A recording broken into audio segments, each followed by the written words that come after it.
ఆంజనేయ స్వామిని జగన్నాథుడు బంగారు గొలుసుతో ఎందుకు బంధించాడో మీకు తెలుసా?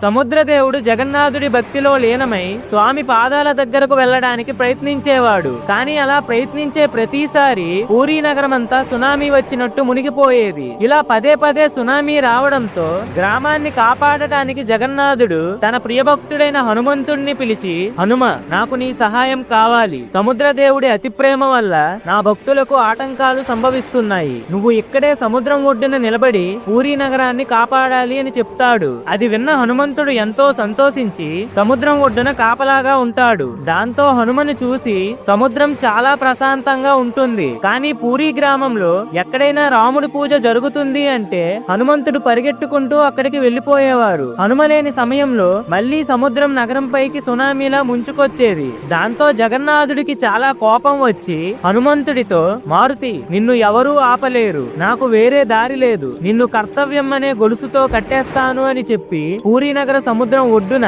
ఆంజనేయ స్వామిని జగన్నాథుడు బంగారు గొలుసుతో కట్టేస్తారు. ఆ ప్రదేశంలోనే బేడి హనుమంతుడి గుడిని కట్టించారు. ఆ గుడిలో ఇప్పటికీ బంగారు గొలుసుతో కట్టేసిన హనుమంతుడి విగ్రహం ఉంటుంది. అక్కడే ఉంటూ పూరీ నగరాన్ని సముద్రుడి నుండి కాపాడుతూ ఉన్నారు. ఫ్రెండ్స్, జై హనుమాన్ అని కామెంట్ చేయండి.